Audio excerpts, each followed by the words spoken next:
And then actually more. Ya ye no 8 years. As a preacher we chemu saying. Ya no 8 years ye mo bia obesia. Ya no 8 years ye nsaka ya kolebia nko ene eskala amandi kona ko jiskabra. Ya no 8 solid years we are still ongoing.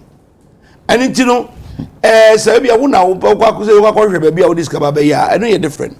But as far as MPP is concerned, yet we are yes our program for 8 solid years no. There's no qualms about it.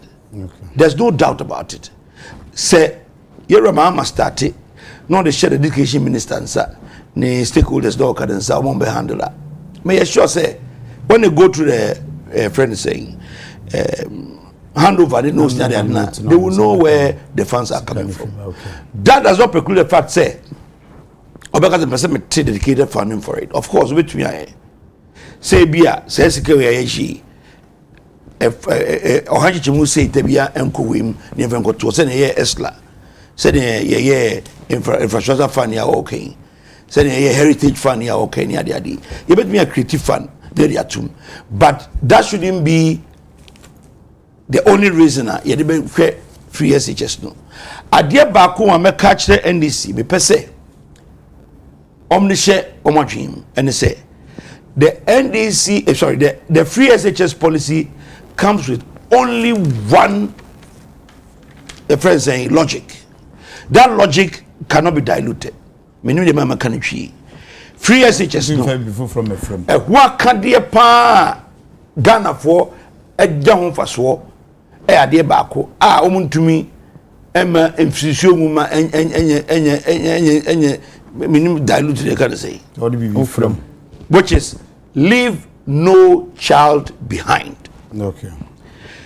Mr. Mira, what could say? You started from 2017. A Colabian worker fear because of Sikasem. A Colabian worker fear because of school dying. A Colabian worker fear because the school are free, baby out here. A Colabia where we JHS or passy and as when you feel and we could be a room. And today we have done more than 5 million children. Oh, school Ghana or Mako free SHS. And you know whether a review, whether dedicated fund, whatever the NDC intends doing, near Ghana for Esre, near me am TMS, Ira Mama say, leave no child behind. Medas Obrena Suma, the next topic, me shall say free or just a quick one. Just 30 seconds. 30 seconds, meet you. Colonel Furiata, in one of his budgets, which was, I think, 2021, either 2021 going to 2020. Also, Mr. Speaker, the government has taken no loan specifically to finance free SHS policy since its inception, but from the sources of GOG, meaning say yet for your revenues and from donor agencies, no matter the government of Ghana. Okay. But the person is trying to say, and no, it is the prerogative of finance minister out here. Anybody decide to say, Sikano revenue but if we have a specific source of funding which is sustainable, sustainability why are there 8 years sustainable? Sustainable why we are there 8 years sustainability how long do you decide? But we have issues with free SHS. What issue? Specifically Debbie. Then you forget. Which has to do with financing. They don't talk about sustainability. So it means that we have issues with the financing sustainability.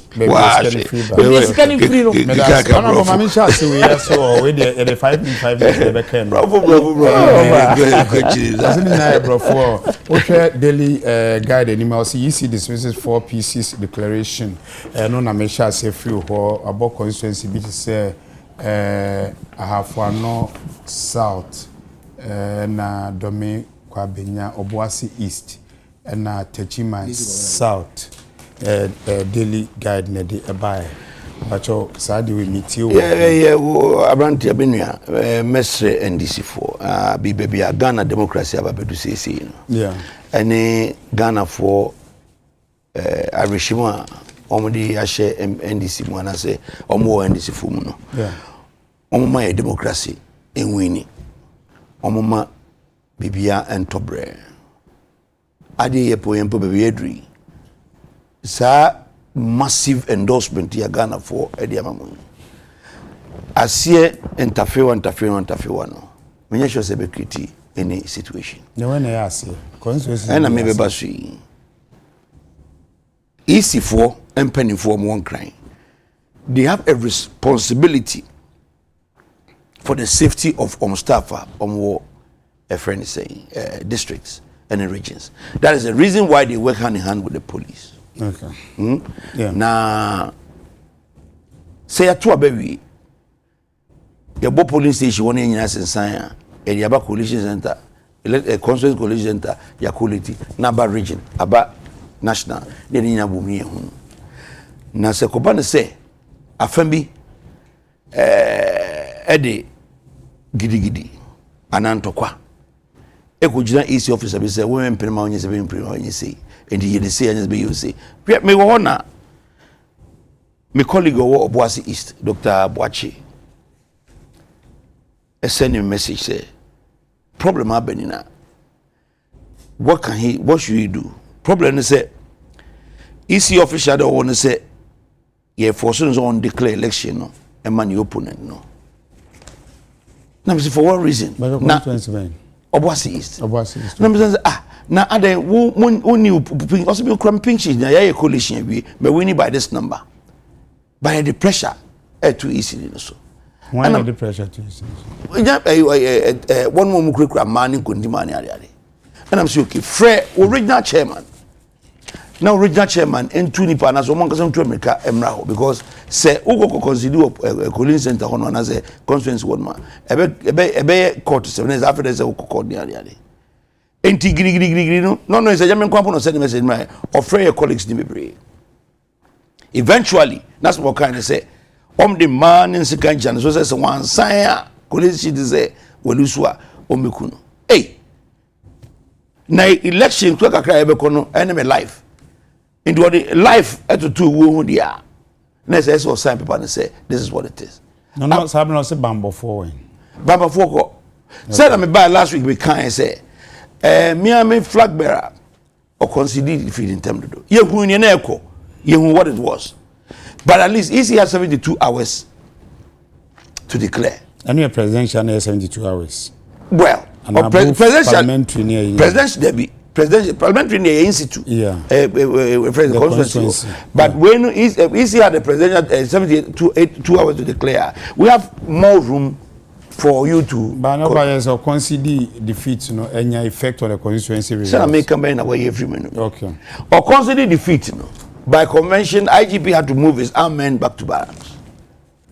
And the IGP moving the armed men back to barracks, and I maintain what's the CA. And sa nyama we nyina kosuma some of the constituencies declaration was done in a friend saying utter disregard for procedure of constituency Tema Central for example ya kan ya bay ya koleti musiyenyi 2 police stations the infrim na yen calculate the akado na emfa a friend saying declaration no emfenhye so I mean na ya twetwe anaso ya push EC officer eyama eso dwane the deputy so dwane ni akwakofa EC ni every Tema West I hold in the constituency no be declare when akwafa police one but police one were overwhelmed.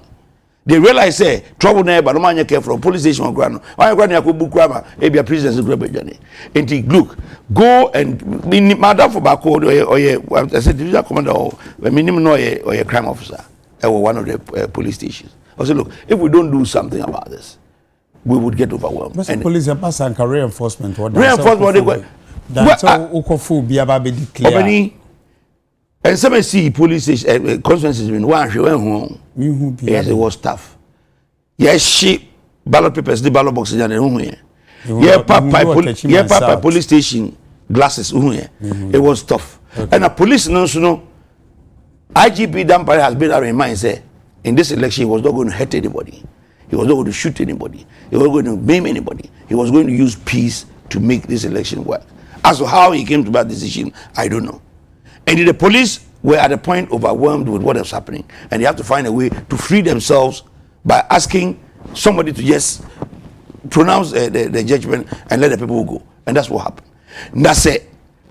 Wo to way Senator Frache enim. Ni afro say o kan queen off.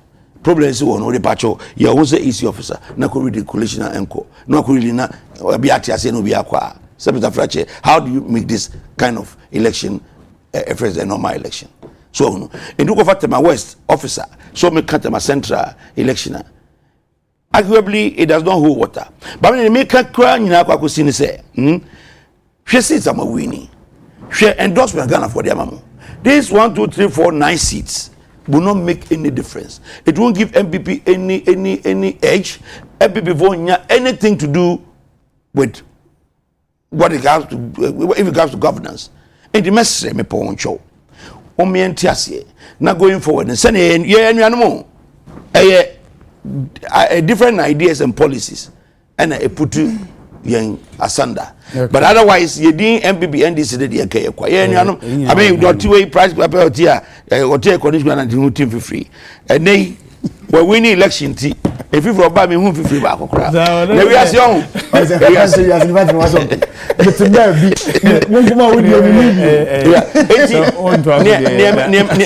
be can say out of 11 no as a 12 no it was around 11 12 o ma declare 3 o ma 3 ni aka no introduction so be near there ba e receive dun ketia party chairman why ye adwuma wabon homode and na crowd me hu social media be celebrate yes after mama no e say ketia na eba, which is a lovely thing. Next no political career no starting from Keda Kitwa Kiting, and I would give him 110% if he intends to do that. But the message is at this juncture no, Oma peace and Yajuma, Oma Ghana and Kodenim. Oma Ghana and Kodenim say so dim kudim kronya den ka na oh there be Oma easy for nya Oma Juma na yewra mama adwuma den anem no eso okay eso pa for 4 years aka ya eso the win second term say ya nye careful ni ama chance ne yem fa anya because easy for emfa resource and sign for parliament you cannot go to parliament and say una we winning and as one the over easy will have to sign a declaration to parliament detailing every person who won for a particular say Jai sign here 9 don't represented in parliament and will fall short of what the number that's lawyer Bremna yehwe half north south west half north Obuasi east and Techiman south yisi say one the ordinance to so the course na nkoye anyone idea me person what's his name Ura Samotiti Etias and say you have power but your power has a limit. Okay, your power it has a limit. Okay. When it comes to parliamentary elections, easier one crime it to me was no, and because easier one crime I mean the commissioners no mutumi was no ayeketwe bi and ntina yen for parliamentary electionsemmram one crime say mo na mo declare no every district or constituency biano will be a friend say district returning officer. But returning officer and you know I'm putting easy director now what this is no. It's a different person. E be an man phone. As so easy penina or that district no. And as know that the district or the constituency returning officer no so a separate person. Now Sir nipa na yet the district returning officer no one na 2 minutes one in some say will declare who has won parliamentary elections in the district. And yen fa man cry yen kan nyem bomu ngase de bank na ma me je men sa trank aka se me am krom fanja kwasa na se ya bosomtwi constituency asemasi na win ye wo de presidential pe the parliamentary resides or remains in the constituency of the district that it finds itself. Now any kasem bia me kan see I say I'm ready for daily guide. Continuing the story no from the front page I say he explained that the results were deemed invalid due to interference by party supporters who disrupted the proceedings at the coalition center and coerced the EC staff into declaring results for their preferred candidate. I mean, what do you mean by this? No, can I no credit? Party supporters are what opposite saying? Every coalition center had party supporters. I was at Minami, your mama rep, maybe constituency. But so when be an AP party supporters, but when we vote, when this vote, be about hobby. Say be about how I make. Okay. Say the who. Enemy to what? To you are just adding figures. You see, you need to call them to order. The constituency. Several presiding officers brought their pink sheets to the district without doing total. That total value votes near the but they have signed it. It took us to come into a compromise. Say, but I said one. I don't know what's in now. Okay, yeah, and one okay, a tally. In the tally, the answer the consensus of your building and say, okay, because we all have the same pieces that differences be any and yet now the district return officer no about quality that figures no like sorry about yet 2000 now assign will be a visit in to confirm say the nipa no so an work a police station one na duma ye and that's what we need duma and that's what they buy what think can say what officers a man for equals no it's not true your officers were not doing their work well. And then something that person can have one thing. But I miss away. Say, ye sinicasa same way.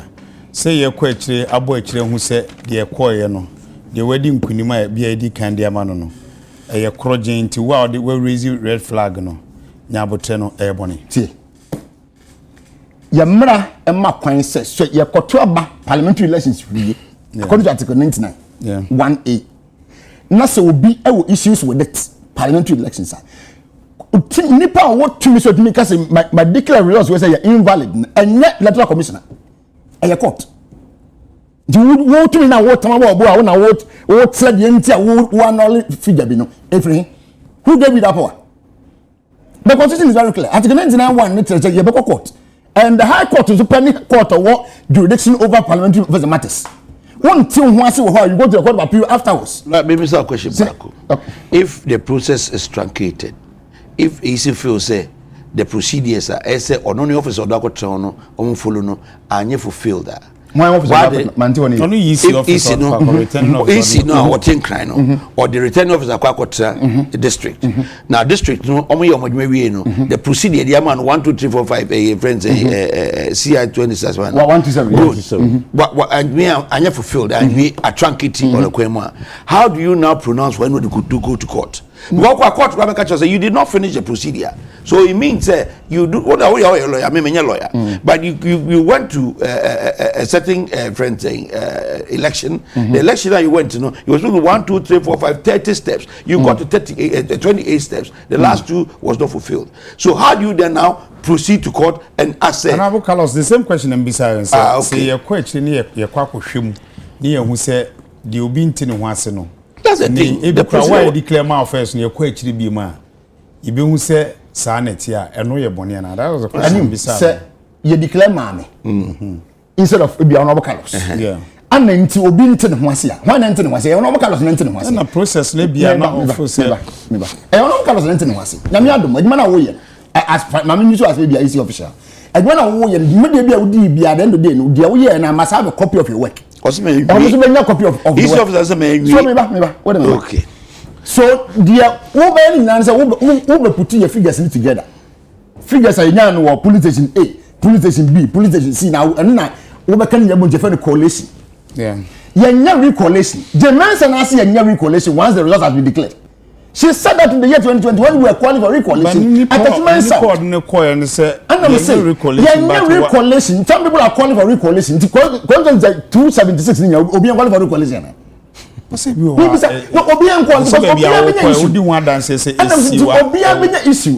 Sorry, issue. Ebini media am no example why. Fan say answer the EKP. And answer say we nipa na sign why say no sign here. Enti answer enti say say enti answer go recollation. Me say Jane mensa say enya recollation na wa won ti ase no court. That's what she told us in when 30 months out once and buy an yeka. Say abibi asie ntwa yi. Wo officer no na akwa nam so declare results na nya papa.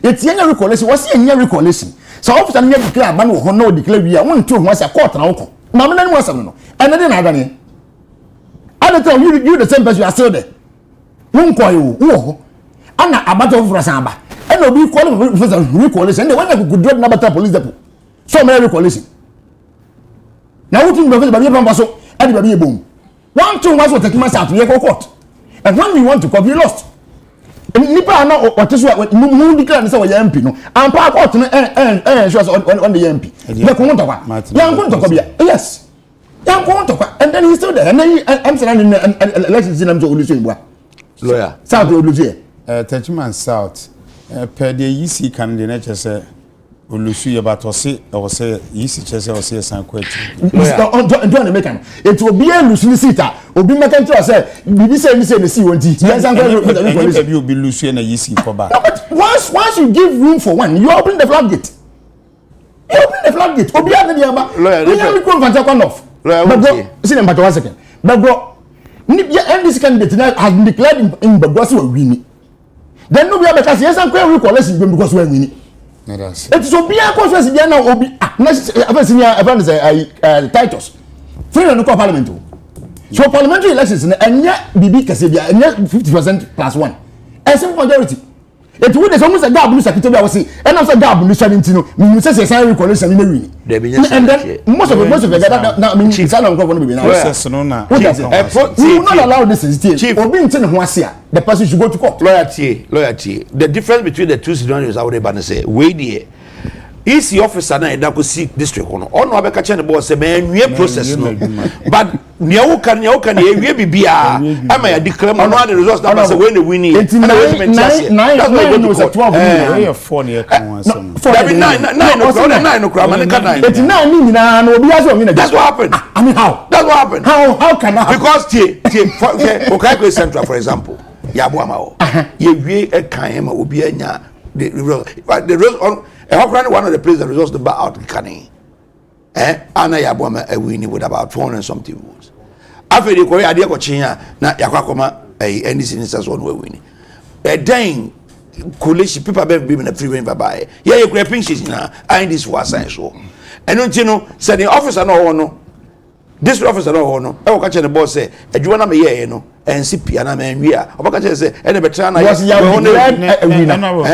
y'all ever declared? Yes. By who? By the people.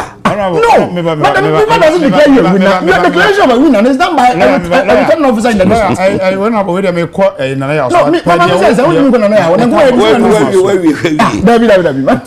no, never. Me say when I want to. Why critical issue? I'm one of the baby near I know, but we are going to trust him. But do that. We are going to trust him. This matter, as we are critical matter, we can't have a uniform issue, sir. It's not true. That's what happened. I mean, how? If you like, take the report and read each and every constituency. What's the saying? Or can't wait then? Can't wait central. And when it's open, Fantakwa South. And when it's similar.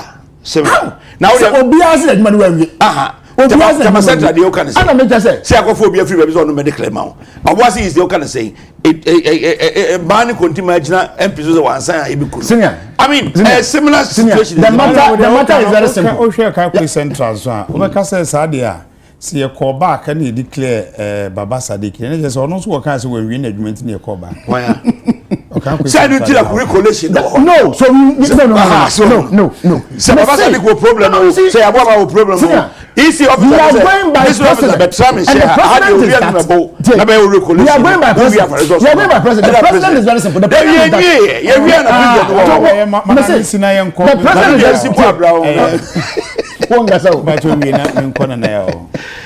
president is very simple. We had a similar matter in Adekye in the year 2020. We wrote to Jane Manson. Said these are the issues that happened at the coalition center.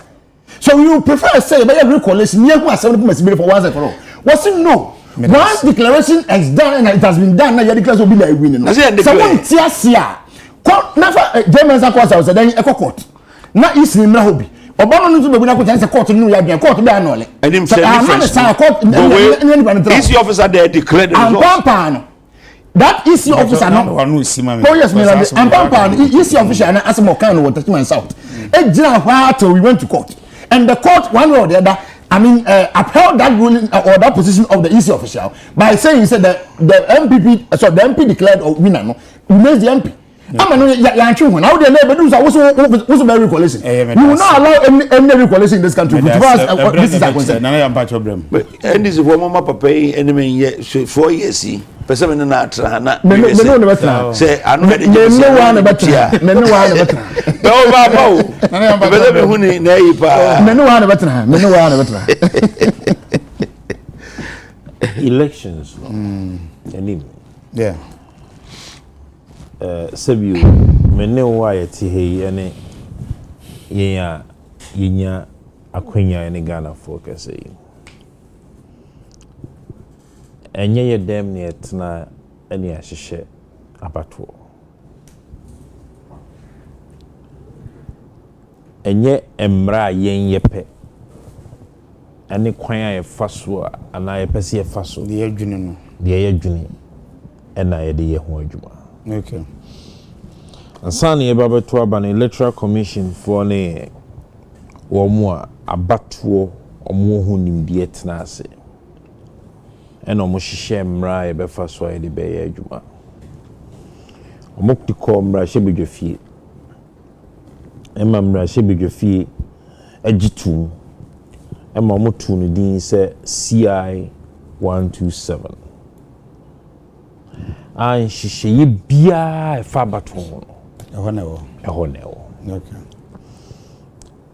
say recoalition this particular battery here you oh say abatu we this particular say abatu bi ebe ko bia no omo amendment say ena no na 126 ana meboa ena na de na 127 127 na de ko 2020 years and no ne using any they are using it this time means previous one na 126 as amended yeah I think proud to that one yeah inti your homra eda ho emra no won ho nhihye word bia ye be use bia wa bato bia no eho enchirichiri mu ene ho anu yi e wo sa amra no enim CI 127 e kire yen oni akra ye friend returning officer o kire oni akra ye friend presiding officer o kire oni akra se be friend pooling agent akra o kire na ye to abani wie na ye kenkan a when ne wo hu to me at the constituency level say obi declare abato no hu sunsanso a kire Ghana for nia sa constituency ho no wedi ho nkunim a ye de na ekomra hye bedwafie any friend returning officer say district director now wo ho no bibi ntimi nye returning officer electoral commission no appoint to be manager returning officer oni akrona emra eman tumi se obetimi ama obi nsaso se abato ayekoi we ene di nkunim ono na ye de ne komra hye bedwafie enim nine constituencies here I can once me anye bia womo a emrahye electoral commission any CI 127 no ama womu tumi se womu declare results no womu na womu declare results na that is a fundamental question. Say if Okankwi Central, say if Dominic Abinya, say if Ahafwano North or Boasi East, North, Southwest, yeah, whichever one of them. A returning officer in a declare results now. Any under what conditions and a returning officer no a declare results no. I don't see a factor. Yeah. Fantastic of the return officer and declare and I'm quite deputy Bombay a second declaration. Say me come back. And you think we entertain this? Sir, may declare results as a returning officer. The conditions under which I may declare results no so boa. Any so nim say nkwan de pa. Yeah. Good. Nti wuti ya oye wadwuma.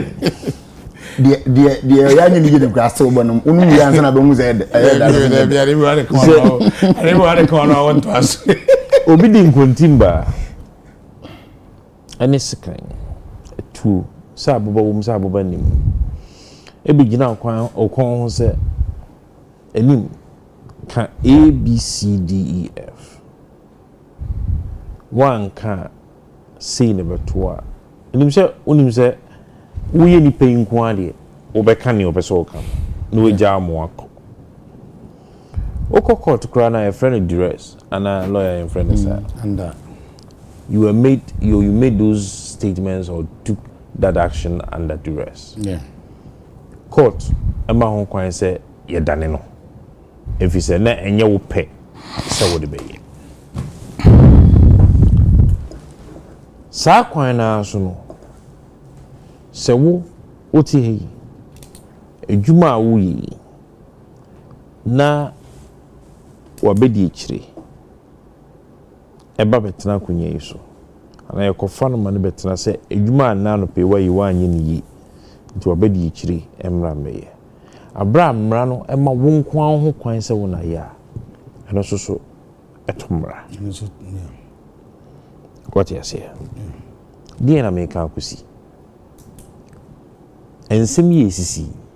Enye Burkina Faso na wo. Ena enye Cote d'Ivoire. Ghana heya. Ene wo emra ya hihya emu da ho.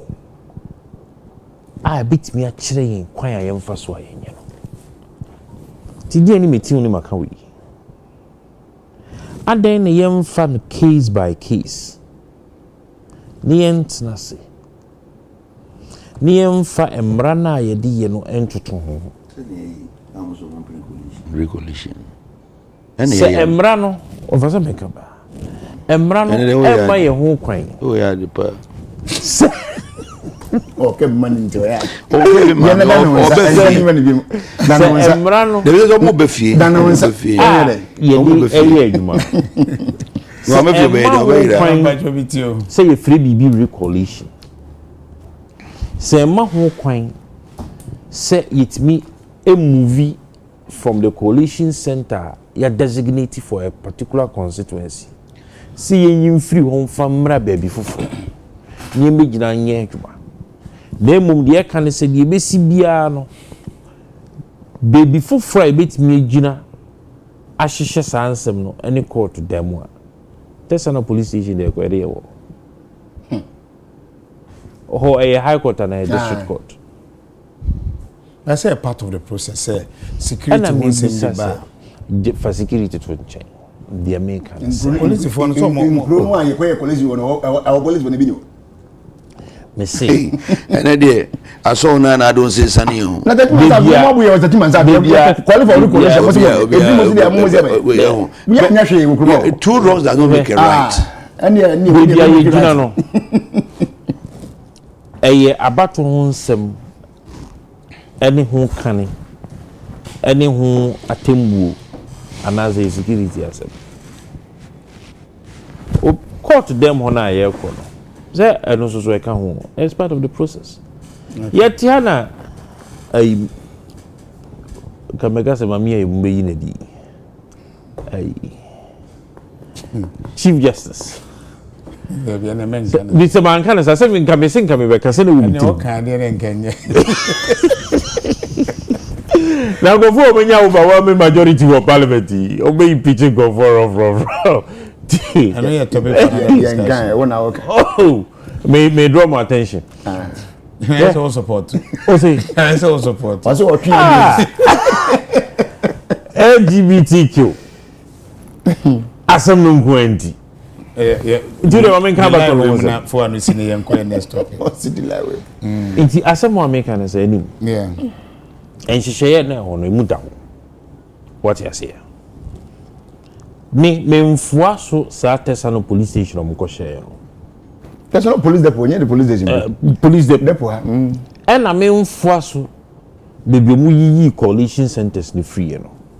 Because during the security meetings I akoye, at least ninya ho akonya ko mienu. We had the assurance of the IGP and all the security agencies present.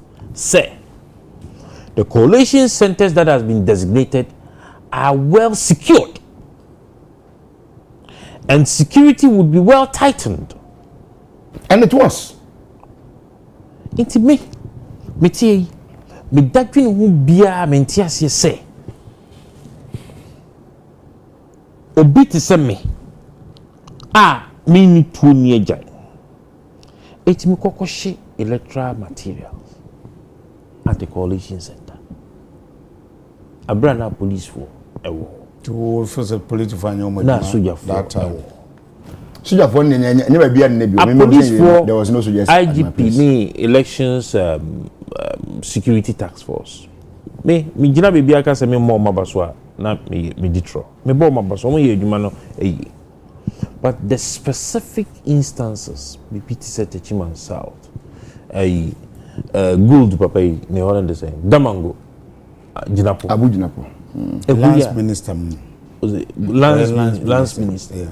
And so much a good disseminate that. Omokoshi, good, and one actually. I said, when I go to proceedings. But now the pedia, what can I just say? So, Cassa or my Juma. Na areas bu anko na je say sa peculiar areas na wo kano BBC ya enti na bu o msaso no hwe camera ifie nenim na katra Ghana force na wonim se Techiman South gidigidi bisi ho ye pumba enim na katra wo se 8 nti police na yene dwuma wo Techiman South me say wo de hwe camera nenim na katra wo se 2020 nipa 8 ewu ye nti no na ehun sunsanso mbeto odwane ntim na wonim set the way flashpoint ebibesi ye campaign when you see Odamango intina wonim se duru se be bobo aba na ebibesi wo we menye security expert me hia nya me di for so be so me dai what you say into there are certain places me ase we hu se mintimi ye me ya ne me bra Patrick Boama for Okanko Central ayo yase wo lusu winning go win there you declare you there and you say me I was here the koko 7 January was when in pa them me there I'm very biased when it comes to some of these things. Okay. Patrick Boama sit almost say we lusu ebia. And then you see what easy for the declare say I believe that what declare there are procedures live on TV. Whether NDC for you did do say MPP force you almost on the matter some be press conference. One is on MPP for. Oh my God. These things, it doesn't hold water. Oh my God. Yeah, none of one senior. But I was someone central for Ghana. What government is here? Everyone central for was some work. Monfa CI 127. The procedures that are involved when it comes to these matters. It's in black and white. Now, my central force. I say, "Oh my dear, you show so my." Say, "Someone am a referee." My ability is to educate. Say, "Someone am a referee." NDC for can you hear me there? Loyalty way. Onyaya enka 276 seats near our parliament na e koma gidi 92. Wo fa so tie say no ho hwehwe no because nkofo no nya overwhelming 2/3 na. Di omo de beye omo no. Na so manya dada. Enye Munyai. Lo munyai. What you say? They want to make history. Oh, say history no person mo churo no. And on for 275 ni. Independence for no ka ba be kan say that. What we be okeka ko. Agita. Enti mo na wo se mo be kire yen ni ewom. Na Ghana fo hu omunya atwom a omo yo. Hwan nya atwom?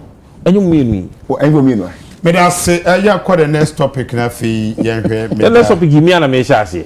Ene me da bi. It's any me see me discuss me mai o hoye.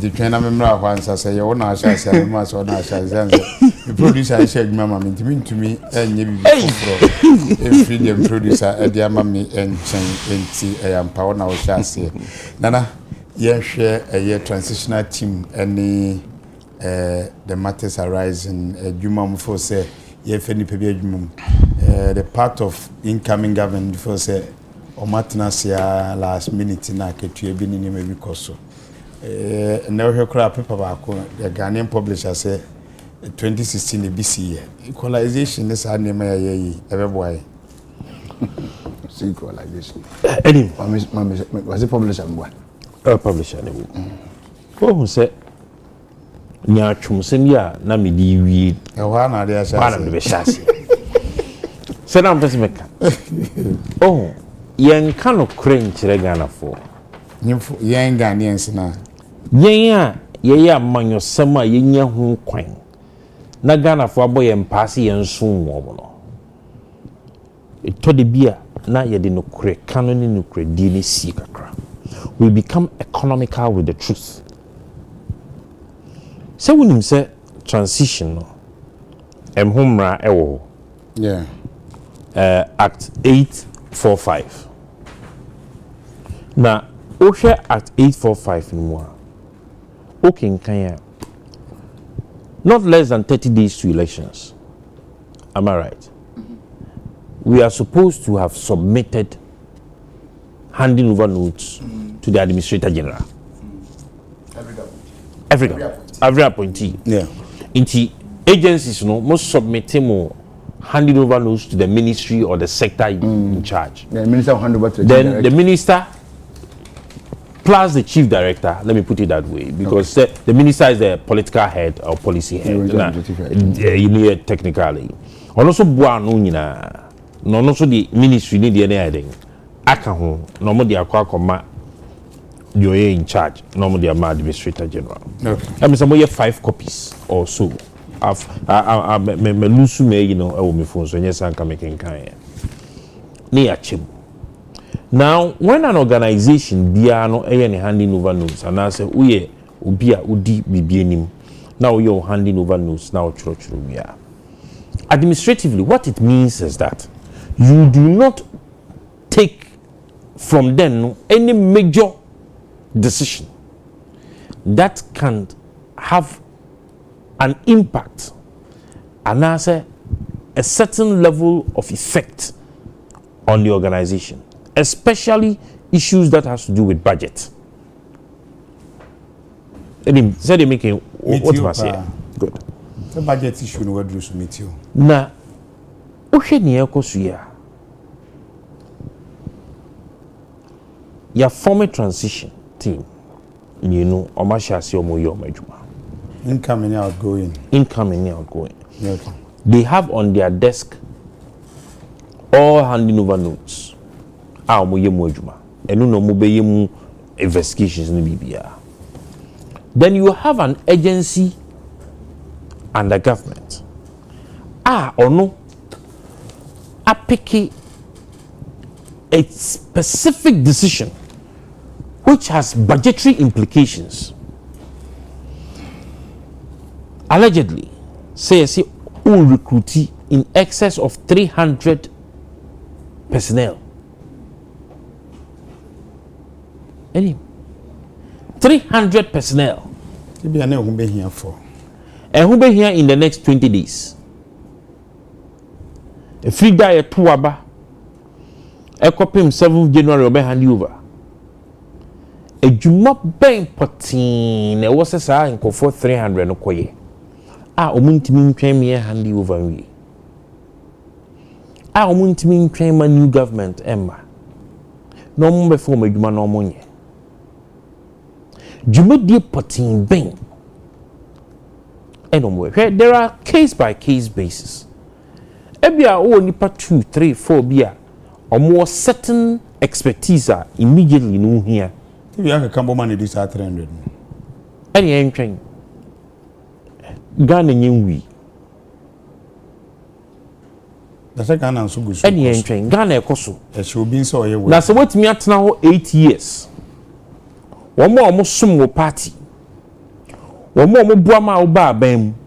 Went me am for my adwuma. 8 years. 2 days aka o de be ko fie na de be. For only mama o ka so mama bua o ne o mama ye. Ghana for abua wa ba bam 8 years. Went me for Ghana for adwuma. The government process into your course. 2 days na aka na de be for my adwuma. Na sa space no na ewo ho no.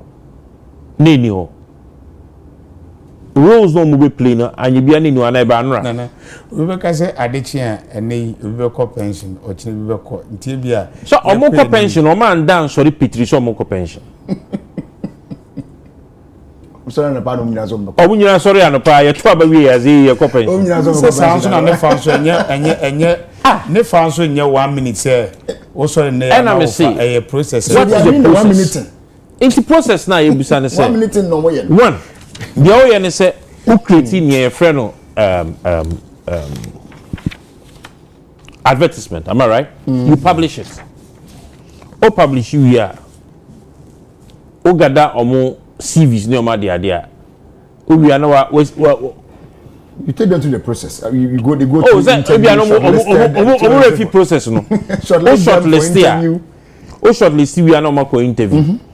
Omuko interview ya na panel na tenase no ma decide we na pass we na pass ni ya tworo mo letter ye tworo mo letter wi a ebi wonu ya mo 1 week 2 weeks for training enim da ben da no mo yes adi wi adani empene ko why we be so mo da mo ye ya inti we ye fa nipa wo gin area anti nim ka wanti bi yeah, say them. Who be say na me dey offer be rem. Offer deputy minister for trade and industry in charge of trade. Now offer Eda General board so. Offer has been involved in this process. Yeah, offer knows the process that it goes through. General ordinary organization now you can just go and recruit anybody at all. They did a very good job when he was a member of the board. They did recruitment when he was a member of the board. Almost for both domestic and almost show uniform your friends customs. He knows the process they went through. Now I'm saying Haruna Idrismo and I'm minority leader. Or money audit service for so many issue. Some kaya say or my recruitment be. Or my advertisement. Apparently, send advertisement to Kroma Yamanitrim. Oh, there is no organization or agency in this country who bet me a fanipa abra on publishing and Ghana for. So be fanipa. Unless otherwise, and as stated, Ebiane some expertise be, oh, he has some specific expertise be in Diesum Kubia. Just one free papa na wo phone so an kan chance ke ye hia wo expertise wo ya hantu de fa wo si we bra na yem fa wa but normal staff na mo fa bi wo habo na mo fa bi wo Ghana gas na mo fa bi wo matna se 8 years mo fa Ghana for afi na mo be fa wo mo tie na sana sama kuma mi nya na sebi with a fracture yen Ghana fuya ni asa akoto abayi obi fufuro so bedi animo na we are sure say sa space 300 over 300 ye da January no de nkonfo obua mo bua na Ghana fo mo bua na ma ne ban aban o ma ne ba aban mu no ono de on protect sa 300 yi no de amasa Ghana fo no so onye Ghana ni nzeme ana birth certificate na mo si ntimi nkyere se we ye Ghana ni no birth certificate no, you do not have to do things that will trigger the anger. But only for qualify and answer your two about me see Ghana for okay. That's all on qualifier. Oh, could you know so pay you? Tell all kind in terms maybe so ask a question. I mean, me pay you me journalist, me go broadcast school. Say we couldn't we mean that na so that go me here. But who say me prayer lecture say me hu nim die. Okay. That's what you say. Until there is an act that guides transition. And what the act says is what should be followed. Whatever that happened in 2016, whatever that happened in 2012 or 2008, se sambre no na ye nie fra na ye nhunu a se bi nyina ye bi ye hunu se art wo I will see you follow that art you follow that procedure. We cannot use this 2 days left to satisfy the hunger and the aggression of young foot soldiers. Lawyer Brem. Anim. One area of law I'm specializing in labor and employment law. Austin Gamben microphone is one of them. I'm other areas, but we back on no. Na ade ba ko wo se obofa obi wadwumom and say so be ati and say. Per the Labor Act of even Ghana, every employer has a right to appoint and disappoint you without even giving you a reason. So what do you the own child the boy then? We were the American. But in here, so be forward it's not a problem for anybody. Because we promise job. So coming or having job is not a problem. But the modus operandi, the means of gaining it. Imagine say obi yakase yamount contract a contract of employment tibia obey contract for 1 year. Any 1 year no so you what about so means. Yet say ban na o ma o say contract na lose no an na we see you and HR kabom na ya sesane nyina na baye no say obi anya permanent. But you are the same person who get the person 1 year. I don't know how many 1 year no so near when performance say eso ni was a photo so better aso and I was a photo. Impost of if it be probation.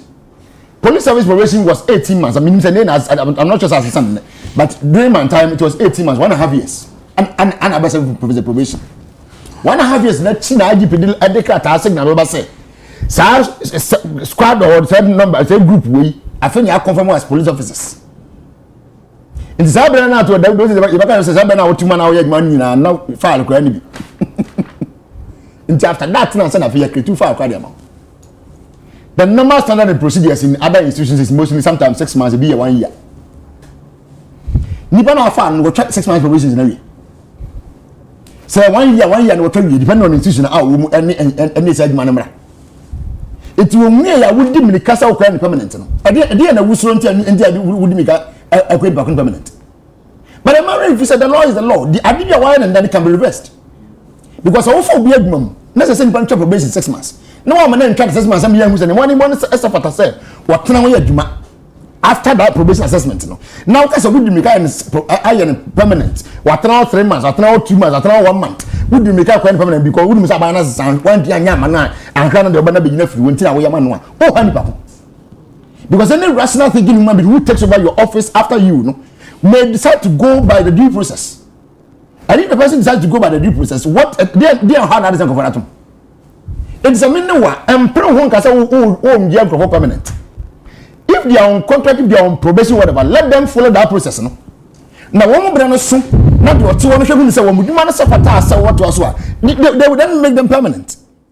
But don't create those things before somebody comes in. I remember when John Mahama lost 2016 elections. Nasa Breno, I think what the general position na abedako. And the same no boy random would some my friend saying what the general that time. Me kaipa. Papa me time 10% from so me person go do her. I remember the comment that man made, which was against the position said anything like John Mahama. Acting around so I appointed back now. Then if I never corner and sign a fair sorry, what time I saw over corner and sign, I will say, Obi my order general, and I will 9 to walk and my door, Bani Mumba, and so my Hesabia, saying about corona, but for no powerful.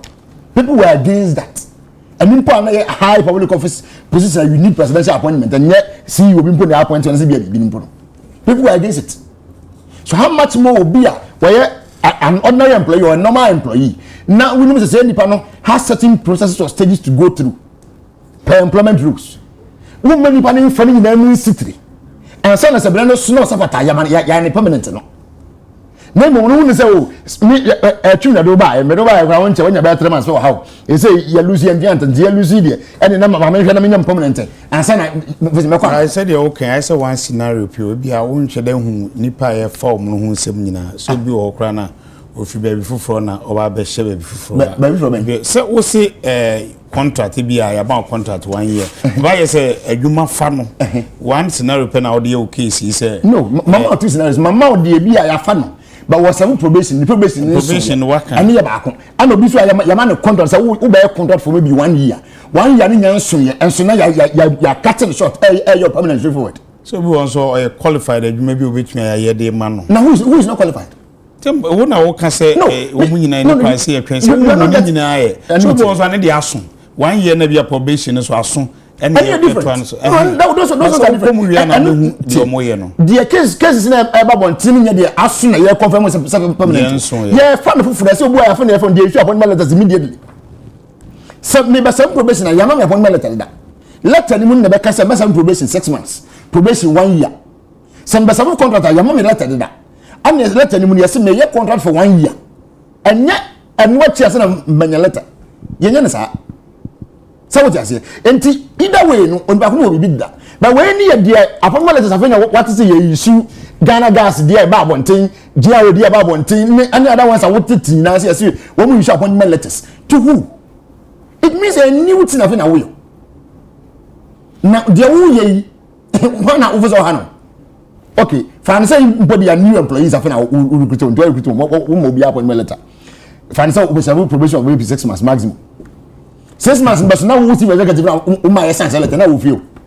Will you come back and then confirm? The banana agreement say ya o welcome. She will get the buy and why agreement come out. Oh, my room.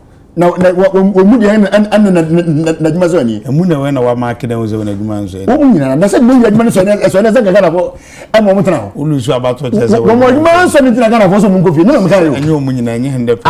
Na we vote ni 100%. Na ba bia ba me tunya 0 nyina no. Yes, to about politics no zero. But lawyer, akwa say you do me, I do you na moya. No. In Ghana for a boss you get say you when omukwe kugu ye. Aye this about 2024 so akwa say okay. Me so say me secure me chance na me kwa na say me boa me manfo. Ade no bibi wo ha ye say sacre mu pe yemra na mra na wo ho ne ye ni so.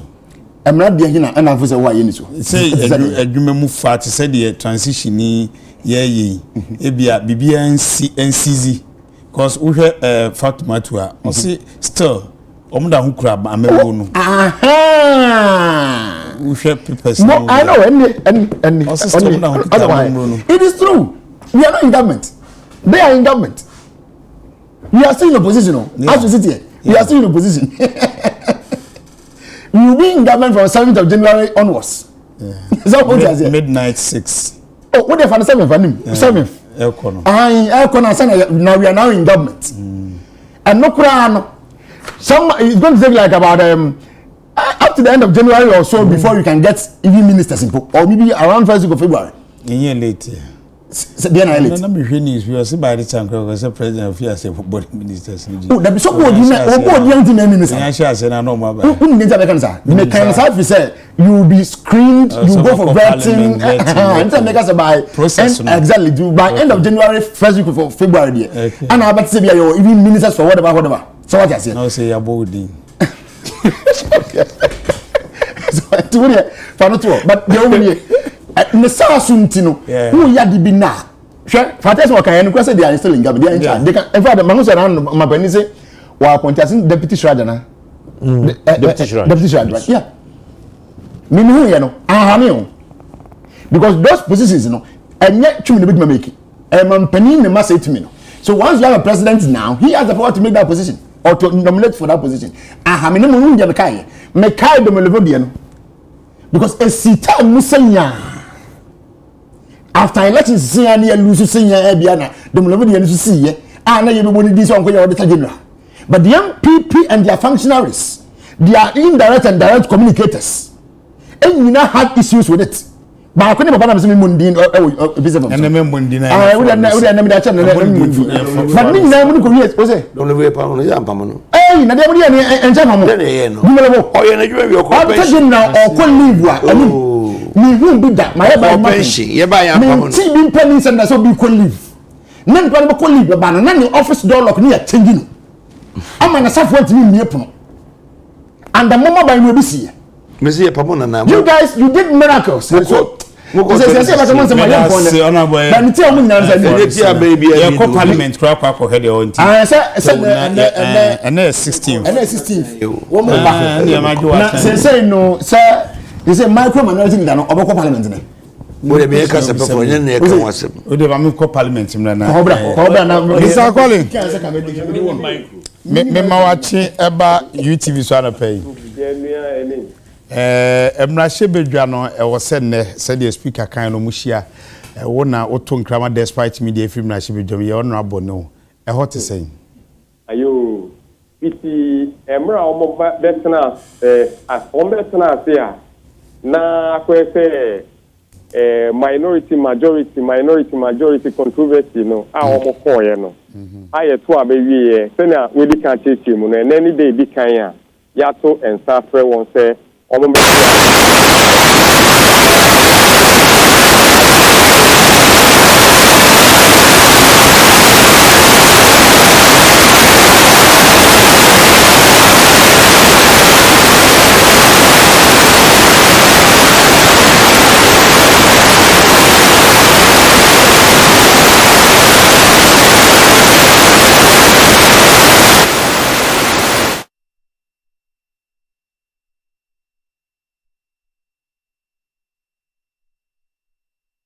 hana system no womo system no but on him no conference center okay grand arena the dome kete bi na omo aye ewo hana mo say wala na nse na moko hana na nse na ye ba nte na si no hana ye wo okay oba hano mo a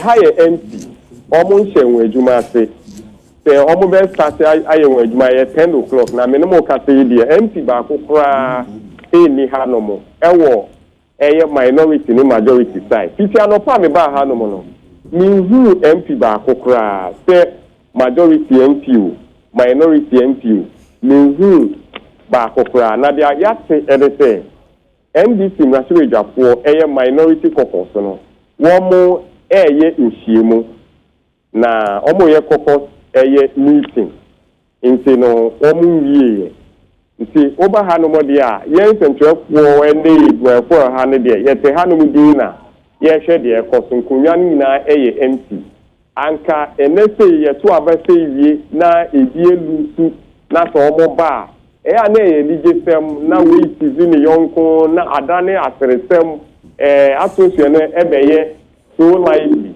nti ye de ye twense omo beba you do say yeah, Bibisa Ebekoso. Anaba Colin. Hello. What can say NDC caucus no e meeting MPP there no so.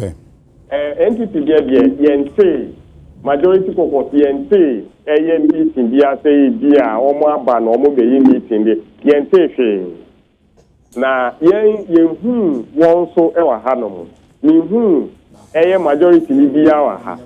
Say abontin say inside ha no ma me see a me no mo ka say Nishia ba kokra. Na speaker nso hu ne humpopo ebi wo. Debi. Speaker. Mracho Japan no kwa etena fe. Ansa na wo hu pe speaker. Obeba na wa betena na funya so. Inti se de tie idie na je se some of the be hwe wadwuma ase ene no. Ebe twe akọ nim kakra. Me won wa krampo se by 12 o'clock na dia. Na pe no mo be start we dey ahwefo ntisi suma ye wo ko parliament ye brebe mpa ne bre a ya parliament nsare se adwuma ase 10 o'clock no do 10 am e na omo hye won adwuma ase enso no etuni edule kakra ebi wo mutumi start 11 say meetings a omo ye pre-sitting meetings no wo mo ewie ntem a ebi wo mutumi start 11 na etumi 12 o'clock sometimes etumi 1 o'clock. But time nankasa ye 10. Almost to me chance 10 most of the time. But today being so it will delay. If you na IFSA ya to abeyi omo aba. Ya to say minority for caucus meeting ye there. Na yen majority ni bia nso ha no mo no. Ebetumi akonenim. ebetumi akọ n'ani nti ubi stand the effort of parliament house there nkonia wa hanom na betwa akyerɛ UTV tiefo ara ma misa sɛ majority no baby omu yo meeting ni ade no baby omu ba omu share caucus meeting ni ade no wa monitor ho ahwɛ sɛ ebi omu wo ho na ona wonte omu nka esa ne sɛ asesena no omu ye wo international conference center ni ntin ene parliament house wo state house no emutwen okay aha emutwen sanka ye wo ho no mo dia eno dia ye ebe ye easy amaye sɛ yibetumi ehu dia so but ye wo international conference center Grand Arena hanom no any state house honom no emutwen ti bibi koso wo parliament house na wo state house honom a unzu ara na emutwe de na hu NDC de na MPP de omo de ne de yate say omo ye caucus meeting and majority so e bia no mo so mo caucus meeting well betumi a possible no de maintain okay man bisa we ni amfa nwie adwumayefo a ye be ye adwuma wo ho no we MPs na omo so e hot say omo ho kai say omo ba a omo ba ntempa ene me ba ntempa okay na omo ba na litia omo tete ho no mo e twen okay ara we bada ase e bottle of e besia ba na ahwede akwakosi yo me da mo ase ahefo ekomra shebedwam ekohwe ne chiamehene afre se omumra we ye omo anom 8 parliament no omo na yafre omo se omumra nti afrofo afi na omagi seat ndie omo nka we hu ebi eno ene ekohwe ye no ye mra shebedwa ndi otonkrafi oba anabo akoli na yete na enka no edana se anabo Carlos mpacho fi bremuna yenwie we the mama infantu ya yenso caucus meeting mona machi matra no of course 7th floor west obe say microphone and as a majority for nyago so mo meeting no na what's my audi chat to and as e chat to ya yakoye employing after election say odwen ho a yana a bit difficult to accept and as I didn't say obeji atum say yato abawie na nkanka ba otiso yiwe free so aba foforo na eba nenso kwa kopa eka ana akoboka gum ama ba baba na tua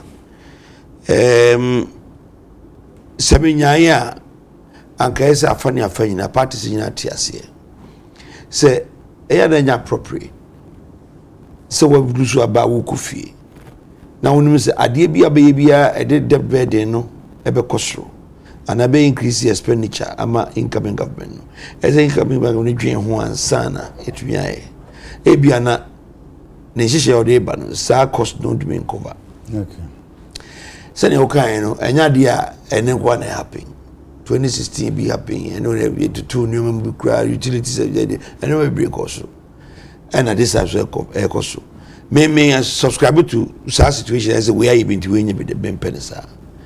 But what I want us to understand is near my information minister Okano until 6th of January MPP are buying yenfa yakodiye and I say yen governance don't form and anything that we do from now to 6th of January within the confines of constitutionality.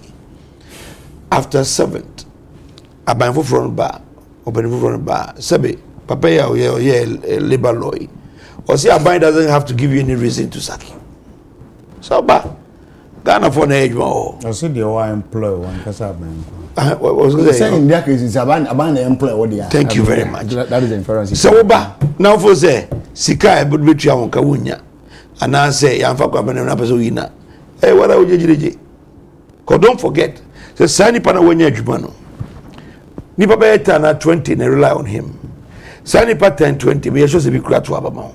The more I be in the deal, I will enjoy against you. There's a usum na fidie no kasa there's a usum na.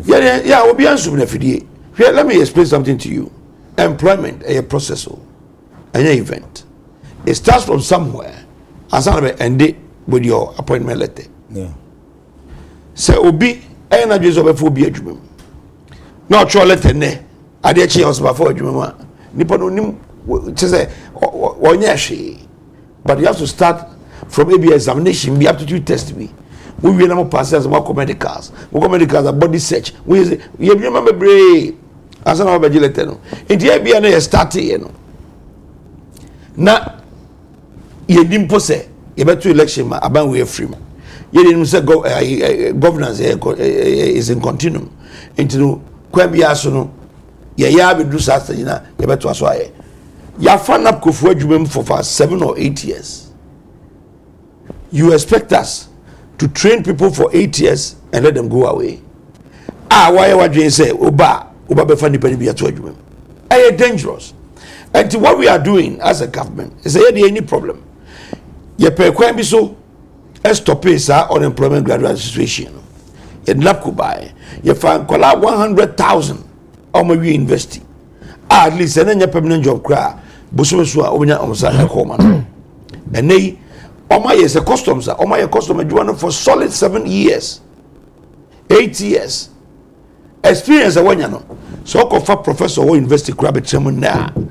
Now couldn't training in a one year size for training and compete. Customs are very technical. DTRD a very technical.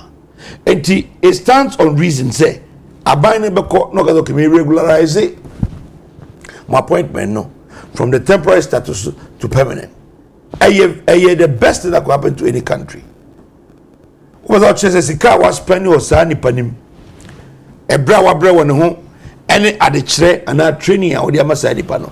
You don't want it to go to waste, which is, of course, something very prudent. A ben be a person obey. A process, Papa, that I won't train a bit, and I can do a banner may. Nobody want to plan or deba. Miss me wabe me nyanwe miss me plan ma se me maba free so mama be free the 6th of January and the 6th of January be so no me se mo am training mo 7 years 8 years no adwuma pa mo ye ma bo me nya revenue almost every year ebro so no enti no me change mo status to permanent obana fo se ebe how ananso se unye scavenger oka you already nobody stops you from doing that. And they are your prerogative. I are buying for nobody. In fact, your kind is very correct. I buy need and as employer be need any reason to sack any staff. Yeah. Sana staff be also need any reason to decide to tender his resignation. Undrin can just say, my you say and my you say to Undrin resign there be and no crano or no back terms a bond it has a limitation. Intimate. We beka say mi aminu yakuma Felix beka say na Fatizu beka say na yetutugu enframem na obi e fa ne ope na ase chase no akwakwa ehunhuna ya. For me it is not good for continuity. Yempo as a Senate of January no NDC for any crop mine. A crime person of the main first they are the only ones that know. On blueprint be governance no. Say and this MPP for NU mama mo no maybe 6 year when the mon saying say ba na contract we assign now for the contract they was doing a certain limiter mon principal but mo twemo you have the liberty to do that na ye nyai say be ye hu dede na the confusion betu crofo adwen mu e wo man mu na say ye hu as and this dey be and this one MPP na papa yi o kan simple o say dey no man dey bi o say bi nu e dey Nyachum. So, every so yes, I tie. And this is one yabotre. It's high election at the end of the world. Musunya botre na nya nkwala na muzom gumu munya. Enye you be akwala nkwala e no 7 years nkwala. Nkwala mo 7 years. Dapko. But no Napko please. Nkwala mo from Dapko ni. They are not. No. Napko ni. Oh. Napko from you are not there. I'm telling you. I'm telling you. But Napko from their home. They are home where? You don't even know. I'm not going to post work. Yes, they are. What if you are not going to Napko for no. Napko for no. Dodo na agufi, but ye wo enterprise for no mo jinere no. Omu everything be. What you say? It does not necessitate. Sir, you say was some for 7 years. One time, 7 years now. But my you funny. My cousin me. What are you for? Gum. Obana won't pay you already. Say why was someone? Because the point is, we have no. So who is that? Anyway, signing off. Anim. Facilities. na mo president Mahama so kono so omo endorse second spy ba ye chemo second spy ba ye ene na me ka so sa contract so ba ye follow president bi ansa ne contract wama obi trade for 7 years na ko to na ko sa le kufa one of any admi hu na ma na abi ala so kutu na pesa kufa anim na ka sa kire wo wa me na yen kan kire mo so bi nya atwom so ati ati ya na woni from me we ni enko ti e beza be kan say at this junction ekufu ado da so ti akodwam na memu e ma wie no na o feel say why process be for 7 years 8 years na emre na so say obezo koye conversion into permanent me chemu mo de mo manye na dwuma nwi after 6 no mo ba 7 na mo pa mo Ghana we na mo ncho na anko I don't see any reason why I say wait that way I create confusion because say ABS payer na bi yes yan fa sa kwa so de ma Ghana for onye mami man nkra 1 minute me so okwa catch the JDM say ade ba ko a ye person ko sha se ye mayen de hia Gregory Afuku ogusu dem wana ogusu dem se enkra no ba so na MP for Tema West ofia oko parliament so na minua nana ya was Sapon special assistant Emma Oral Ankoje Chamatin na afei communication team we did any mado metrema ya kuna ma adom no dum ya nyame adom akina e da kru nyina ase ene obi bia ase nyame adom akina obi ye pono pai ba besom yakra mo